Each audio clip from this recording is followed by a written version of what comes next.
Welcome, Restoration Church, to Church at Home. My name is Terry Ishii, and I am the lead pastor here. And I'm joined today with Wyatt and Eleanor. These are our MAP interns. And so we hope that you had a fantastic Christmas. I hope it was peaceful and that it was filled with lots of joy and lots of time of rest. This morning, we want to just take some time and share a little bit about our hope for this next year.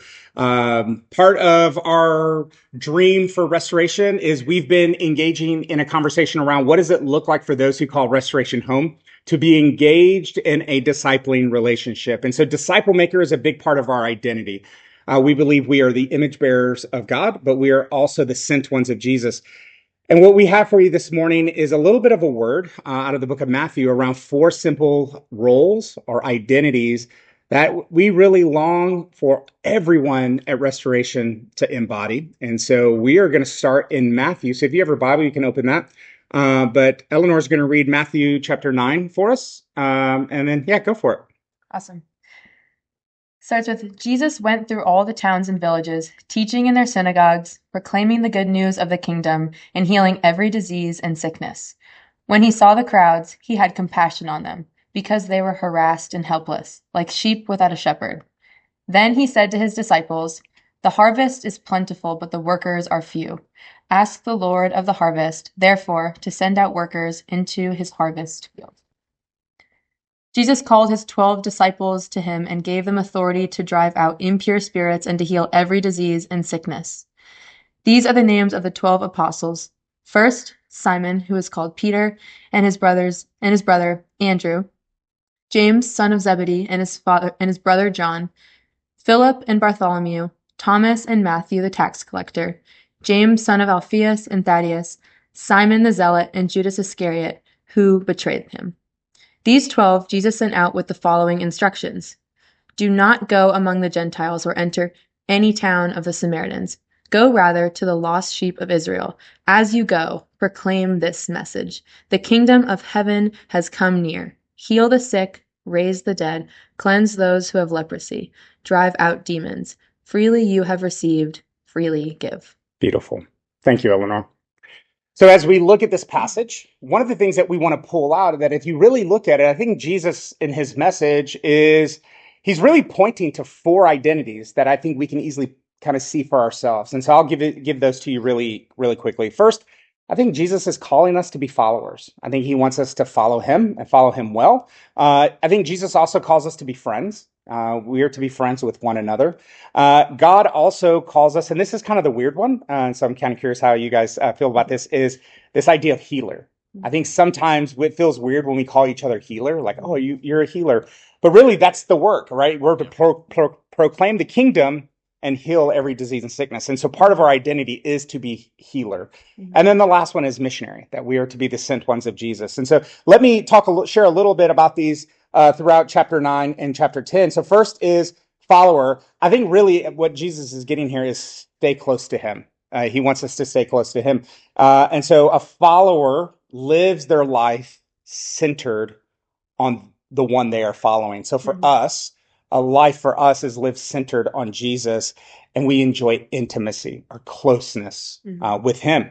So I'm curious, how are you guys, specifically Eleanor, how are you arranging your life to find that type of closeness? How are you staying close to him? Yeah, it's been something I've had to think a lot more this fall, and particularly in 2 ways. One, my Sabbath day, which has been absolutely transformational in my life and really reorienting my whole being on him, but also intentional time in the mornings when I wake up as a way to also reorient each day on him. So that's been something that I think has brought a lot more intimacy with the Lord this season. Yeah, I love that, because it's not one of those things that we're not looking for rhythms of life where they feel legalistic. It's like, oh, you have to do it at this hour every day, do this program, read this passage or blah, blah, blah. But it is like if I was trying to experience closeness with a friend, I would just be in proximity. I would try to build presence. And so that's what we're aiming for, is how do we stay close to God? Following requires proximity. It requires presence. And so getting that closeness where Jesus is truly centered in your day. where he has a big voice in what's going on in my everyday life, right? Yeah. So that's follower. That's the first one. The second one is friend. Jesus really longs for us to share him with our friends, with people. And so Jesus isn't that weird friend that like he's like, I only want to be with friends, but not with you. Like, right? It's like, and so we just do this weird triangulation. It's like, does Jesus like me? No, but it's like, no, he wants us to be friends together. It's a communal expression of friendship. And so part of following Jesus as a follower, we're also to be friend. We're also to be friend. Where a friend of Jesus lives with vulnerability, right? So in our friendship, and I get the privilege of discipling you, and we get to spend some really one-on-one time where you get to be vulnerable with me, and so part of that relationship is if we weren't friends, that would kind of suck. It wouldn't be. It would be a weird time. But like being friends and I want to champion you. I get excited for your life. So your wins are my wins and your sadness is my sadness. So we have that friendship. And so besides me, which I just gave that away. So hopefully that wasn't your answer, but like, who are you sharing your life with? Like, who do you go to when you're in pain or when you have something you really want to celebrate? Like, who do you go and share that, so that you actually are growing towards God together with that person? Yeah, I think it's gonna be a two for both my roommates, Okay. Yeah. Sean and Ramsey. Yeah. I mean, it's great. Like we're all so busy, but we'll catch each other at random times throughout the house, and we just get to we get to celebrate a lot, which is really exciting. Yeah. We also get to share in pain of things that are going on in life, and so being able to have two guys, like living with two other guys, it's been such a blessing to yeah, just be able to share life with them in a lot of ways. Yeah, that's so sweet. And it's such a cool because you guys are at a sweet stage of life where like I've been married for almost 30 years. My wife's not gonna be cool if I go live with two dudes and like, hey, I got some brothers that I'm gonna hang out with, and so but it's a sweet season. Yeah, Like so enjoy it, man. That's beautiful. But I love that you have that level of friendship, right? Because that's the glimpse, that's a picture of what Jesus wants with us, is that deep friendship that you can celebrate, but you can also kind of mourn and lament when things aren't so great. So four roles that Jesus calls us to. The first is follower, the second is friend, the third is healer, right? I think this is the thing we miss the most in God's mission is we talk lots about revealing his kingdom. We talk a lot about serving and making Jesus known, but I think we miss this really beautiful picture of Jesus saying, go, proclaim the kingdom has come, but also heal every disease and sickness. And so this can happen 1,000 different ways, right?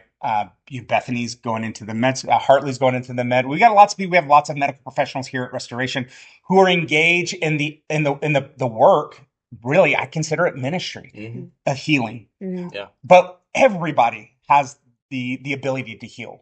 Sometimes a heal is just a gentle touch when someone's heartbroken. Sometimes it's just an ear to listen. Sometimes it's a word of encouragement that lifts or builds someone up just enough. And so there's lots of ways that we can go at healing. And so healing is carrying compassion. It's carrying compassion and healing. It's the healing and compassion that comes from God.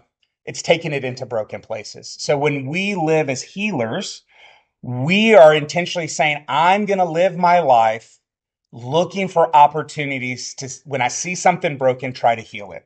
When I see someone lonely, trying to provide something that does that, bringing compassion, and it's bringing healing. And so a healer is someone who lets Jesus's healing, his power flow through your life. It's through our prayers, it's through presence, and it's through our actions. And so one of the questions I have is, Eleanor, where in your life do you feel Jesus is inviting you to go deeper in that sense of healing?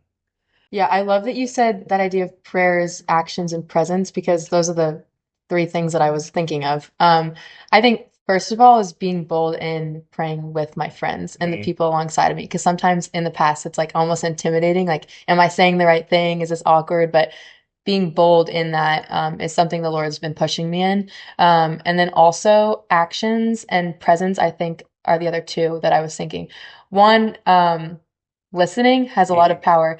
Listening and just really not even thinking you have to respond necessarily, but being a listening ear, I think is also healing for people at times. And at the same time, knowing when to speak, like knowing when to speak and knowing when to That's listen. So that's what I've been thinking about. Yeah, and you're a young life leader at Salem High School. And I remember when I was in high school, a long, long time ago, but when I was in high school, I just remember, it was hard. It Yeah. was just rough. And I remember while we didn't have young life at my school, there were a handful of like young adult volunteers, Mm. either through our athletic department or sometimes through the boys' home, where they would just kind of pop up in my life and I would just be like, oh, that person's really cool. Mm. And their presence Yeah. was a sense of healing for me. Like I can vividly remember back. And so I can imagine like you walking the halls, like kids in high school. And I know you work with middle school young life or wildlife. And like sometimes just having someone who's not mom and dad, Yeah. who's not a teacher, Yep. who can just be there, smile, love you for who you are. That actually, we can dismiss that as like, oh, we're just being friends, but it can actually heal. Like it can Totally. do big, big heart things. And Yeah. so, Yeah. yeah. So I think that again, I think sometimes we think this is too big. It's like, oh, I need to go to med school and become a heart doctor and I'll save someone's life and that will be healing. But healing, really, it's the small little faithful things over a long period of time that actually moves the needle significantly. Yeah. And so, For sure. cool. So, 4 roles of life with Jesus: follower, friend, healer. The last one is missionary. I think it's very clear, and we major on this here at Restoration. We are a missionary family type of church. We actually can call ourselves a church of missionaries, a family of missionaries. And so, a missionary is a follower who goes where Jesus sends and takes simple kingdom risks. That anytime we go, anytime we engage in loving someone, blessing someone, being with them, that type of work, there's risk, right? And the risk, honestly, the most time is rejection. They're like, hey, man, I don't want to talk to you. It's like, hey, cool, man, no problem. You just move on. Jesus literally says, dust it off your feet and move on to the next town, and that's okay. So it happened to Jesus. It'll happen to us. It's okay. We'll survive. But nonetheless, he still calls us to live sent.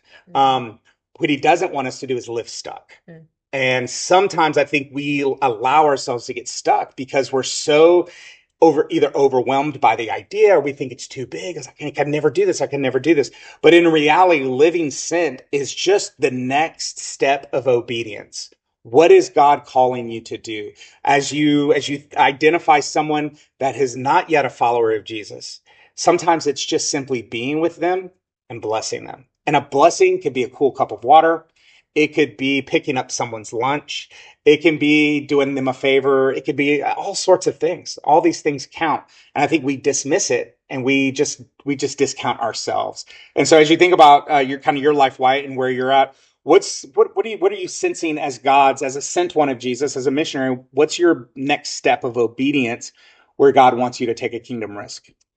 Yeah, one I'm really looking at, I've been talking about for like years. I lead wildlife, and so I spend a lot of time in and at Andrew Lewis with that and some other jobs I have. But I know a lot of guys who are on the baseball team, and they always need coaches for any middle school sport. And I have had a lot of kids this year come up to me like, "Yo, Wyatt, you've got to come and be a coach. Like, please ask Mr. Reedy to be a coach." And so I'm gonna start conversations with people All right. about, hey, like, what does it look like to hop on a coaching staff and just kind of help out and be around? That's So cool. I'm very excited. I love baseball. So Yeah, that's awesome. Yeah. I love that. Yeah, I'll have to come watch you guys play. That'd be fun. Yeah, I love it. And again, I think it's not ginormous. It's not like, oh, I'm going to move to India now, but it's like, I like baseball. I like these kids. I could, the game in and out, so you could be a middle school coach easy. So sometimes it's just like, what's the low hanging fruit? Just go Yep. be faithful to that. Yeah. And so that's our invitation for you guys. And so as we look at the new year, yes, we want people engaged in discipling relationships. Yes, we want people living life as the sent ones of Jesus, living kingdom adventures. That's our heartbeat here at Restoration. But when you break that down, the simplest way to think about it is Jesus wants you, wants ourselves, wants our whole church family to live as followers, to live as friends, healers, and missionaries. So here in a moment, we're going to have some of the questions that we just wrestled with that you'll be able to reflect on your own at home. And so we're so glad that you joined us this morning. And our prayer is that as we step into 2026 and step into this new year, that this might be the year that we experience the most of what God has for us. That you would experience his presence more deeper, that you would experience his hope and grace, and that you would experience healing that he has for you, that you would know what it means to be truly transformed, that the broken bits of you would be made whole, put back together the way that God wants you to live and have the experience and live your life to full flourishing in his kingdom. We love you guys.